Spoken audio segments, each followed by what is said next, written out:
Il y a quelques années, j'ai fait une formation sur les types de personnalités qui a complètement transformé ma vie, ma perspective sur moi-même, qui m'a permis vraiment de débloquer, en fait, de comprendre où se situaient mes blocages, autant au niveau de ma performance sportive que dans ma vie, et qui m'a permis d'avancer beaucoup plus rapidement. La formation dont je parle, le système de types de personnalité dont je parle, ça s'appelle l'énéagramme. J'en ai souvent parlé, en fait, j'ai souvent fait des conférences, des formations à ce sujet-là parce que c'est vraiment quelque chose qui m'a touchée. Par contre, j'en ai jamais vraiment parlé dans des vidéos. Donc aujourd'hui, j'aimerais partager les 3 grands types de personnalités, les défis reliés à chacun des types de personnalités et le super pouvoir qui est associé à chacun des types de personnalités qui vont te permettre d'améliorer rapidement ta performance, d'évoluer plus rapidement. Le but, c'est pas de se mettre dans une petite boîte, dans un cadre. On est tous uniques, on a toutes sortes de cadeaux, on a toutes sortes de traits de personnalité extraordinaires et uniques. Par contre, le cerveau a besoin d'une structure, a besoin d'un système pour bien comprendre où il s'en va, pour être capable d'avancer, se donner des objectifs. Donc aujourd'hui, je vais te donner le système des types de personnalité pour te permettre de mieux te comprendre, mieux te connaître plus rapidement. D'abord, d'où viennent les types de personnalité? Dans ton cerveau, il y a 3 niveaux. Donc, le premier niveau, c'est le cerveau archaïque, c'est le cerveau instinctif. C'est le siège de l'instinct, c'est le siège de la survie. Au deuxième niveau, tu as ton cerveau limbique. Le niveau limbique, c'est le niveau émotionnel. Et le troisième niveau de cerveau, c'est le néocortex, donc c'est le cerveau qui est plus logique, le cerveau qui est plus rationnel. À la base, chacun des niveaux du cerveau a une fonction. Donc, ça a une utilité à un certain moment. C'est-à-dire que quand on a besoin de prendre une décision rapide, c'est le cerveau instinctif qui va être utilisé. Si j'entre en relation avec mes coéquipiers, mes coéquipières, ça va être mon cerveau limbique, mon cerveau émotionnel qui va être utilisé d'abord.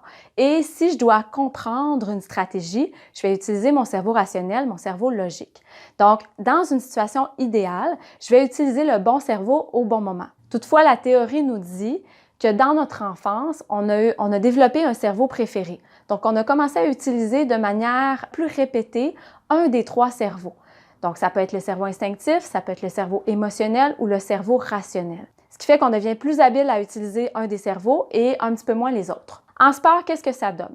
Donc, si je suis une personne qui a tendance à être plus instinctive, donc à utiliser mon cerveau plus instinctif, je suis quelqu'un qui aime ça prendre des décisions rapides. Je suis quelqu'un qui aime ça foncer. Mon besoin fondamental, c'est j'ai un besoin d'espace, j'ai un besoin d'autonomie, j'ai un besoin de bouger.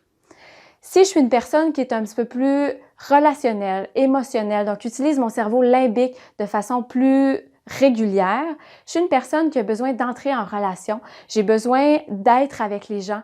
Donc, la raison pour laquelle je pratique du sport souvent, c'est pour les gens avec qui je suis. C'est l'ambiance de mon équipe. J'aime être entourée. J'aime créer des relations, créer des liens avec les gens. Si je suis une personne qui utilise mon cerveau limbique, mon cerveau rationnel de manière plus régulière, je suis une personne qui aime comprendre les choses. Donc là, j'aime les systèmes, j'aime analyser, j'aime comprendre la technique, j'aime les stratégies. Je ne sais pas si tu peux déjà te reconnaître à l'intérieur des types de personnalités ou si tu reconnais des gens que tu connais. Maintenant, quels seraient les défis de chacun des types de personnalités? Les défis pour la personne qui a tendance à être plus instinctive, un des premiers défis, c'est de fonctionner dans un système. La personne qui est plus instinctive, c'est une personne qui prend des décisions rapidement en une fraction de seconde, qui va prendre des décisions par instinct. Donc, quand le système est très contraignant, par exemple dans un sport d'équipe, quand on a un jeu très complexe, très précis à faire avec plusieurs déplacements, c'est plus difficile pour une personne instinctive de se contraindre à faire les déplacements qui sont demandés si, par exemple, à un certain moment, son instinct lui dit quelque chose de différent. Donc, modifier des patrons de déplacement, modifier aussi des techniques, c'est plus difficile pour une personne qui est instinctive parce qu'elle va y aller avec son feeling ou avec son naturel au niveau technique. Donc, dans un sport comme la gymnastique, par exemple, une athlète qui est plus instinctive va avoir besoin de faire beaucoup de répétitions pour être capable d'avoir le feeling du mouvement et être capable de réagir dans la seconde selon les besoins du mouvement. Par contre, si on essaie de la faire cadrer dans un système précis au niveau technique, c'est beaucoup plus difficile d'avoir des résultats. Une autre situation, un autre défi pour la personne qui est plus instinctive, c'est d'être dirigée, en fait. C'est une personne qui a besoin de beaucoup d'autonomie, qui a des valeurs très fortes, qui a aussi un certain leadership, qui peut être plus extraverti ou plus introverti, mais qui a vraiment son cadre de valeurs précis et qui formule parfois des opinions aussi assez carrées. Donc, si la personne instinctive est dirigée par un entraîneur qui est très dictateur, ça pourrait faire des étincelles, ça pourrait être plus difficile parce que cette personne a besoin de pouvoir s'exprimer, de pouvoir exprimer ses valeurs. Pour une personne qui utilise davantage son cerveau limbique, donc qui est plus émotionnel ou on pourrait dire relationnel, j'aime dire relationnel parce que la personne qui utilise son cerveau limbique principalement n'est pas nécessairement plus émotive que les autres. Par contre, au niveau de la relation, c'est quelque chose dont on a besoin beaucoup. Donc, l'ambiance d'un groupe, l'ambiance d'une équipe est très, très importante pour une personne qui est plus émotionnelle, relationnelle. Si on a une ambiance négative, ça va affecter beaucoup la performance. C'est possible aussi que pour toi, aller dans les émotions, c'est quelque chose dans lequel tu es plus confortable, mais que ce soit plus difficile d'en sortir dans les moments difficiles, par exemple, quand tu commets des erreurs. Bien, comme tu plonges dans tes émotions plus naturellement, c'est possible que pour toi, sortir de la roue des émotions, c'est un plus grand défi. En tant que personne qui utilise ton cerveau limbique plus naturellement, tu as aussi besoin de beaucoup de connexion. Tu as besoin de connexion avec ton entraîneur, tu as besoin de connexion avec ton groupe, avec tes coéquipiers, tes coéquipières. Si tu n'as pas la capacité d'avoir cette connexion, c'est beaucoup plus difficile, ça pourrait affecter ta performance. Donc, une personne qui est plus émotionnelle, relationnelle, a vraiment besoin d'avoir une ambiance positive dans son environnement et de pouvoir connecter avec les gens qui sont autour d'elle pour être capable de bien performer. Les athlètes qui ont tendance à utiliser davantage leur cerveau logique, le cerveau rationnel, ont besoin de structure, ont besoin de clarté. On aime les systèmes, on aime la technique, on aime analyser la technique, on aime comprendre ce qui se passe. Donc, très souvent, on va aimer les gens qui sont plus logiques, vont aimer des entraîneurs qui sont plus logiques, des entraîneurs qui vont expliquer. Si on a un entraîneur qui est plutôt instinctif, c'est-à-dire qu'il va dire 2-3 mots, puis après ça, il va laisser aller l'équipe sans nécessairement aller en profondeur sur certains éléments, c'est quelque chose qui déstabilise les gens qui sont un petit peu plus rationnels, plus logiques, parce que si on ne comprend pas l'essence, si on ne comprend pas le fond, c'est plus difficile de performer, de fonctionner. Il y a une limite à ça, c'est-à-dire qu'on ne veut pas aller trop loin dans notre analyse parce que là, à un moment donné, ça devient une problématique. Donc, ça aussi, c'est un défi parce que maintenant, on peut aller très loin là-dedans. C'est un petit peu comme les gens qui sont plus relationnels, émotionnels. Si on va trop loin dans les émotions, ça devient difficile de sortir. C'est la même chose au niveau rationnel. Si je vais trop loin dans l'analyse, c'est aussi un défi d'être capable de sortir de mon analyse pour entrer dans l'action.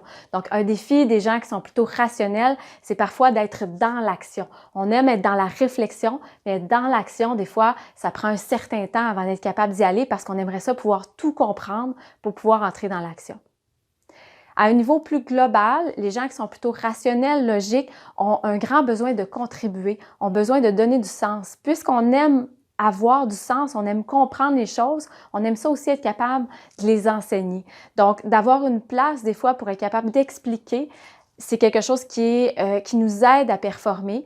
Et si on n'a jamais la place pour être capable d'expliquer ce qui se passe dans notre tête ou d'être capable de donner notre analyse, bien, des fois, ça nous bloque un petit peu dans la performance. Maintenant, quels seraient les super pouvoirs, les grandes forces de chacun des types de personnalités? L'athlète qui est plus instinctif, c'est une personne qui peut être un très bon leader parce que c'est des gens qui ont des valeurs fortes. Donc, ils vont rassembler les autres derrière leurs valeurs puis ils peuvent permettre de faire avancer. C'est des gens qui ont vraiment pas peur. C'est des gens qui vont tout donner, qui vont absolument pas économiser leur corps. Très souvent, qui vont foncer, qui vont faire des prouesses exceptionnelles sur le terrain en compétition, qui ressentent pas beaucoup la douleur. Donc, ils ont vraiment la capacité d'aller pratiquement au-delà des capacités humaines. C'est des gens qui sont capables de garder leur sang-froid dans des moments critiques, qui sont capables vraiment de performer dans des moments sous pression. Les athlètes qui sont plus émotionnels, relationnels, c'est des gens qui vont connecter, c'est des connecteurs. Ils vont relier les gens entre eux, ils vont créer des relations entre les entraîneurs et les athlètes, entre les athlètes dans le groupe. Ils vont créer une bonne ambiance. C'est aussi des athlètes qui vont nous enseigner l'amour du sport parce qu'ils donnent tout. Ils jouent avec leur cœur, ils compétitionnent avec leur cœur, ils pratiquent, ils s'entraînent avec leur cœur aussi.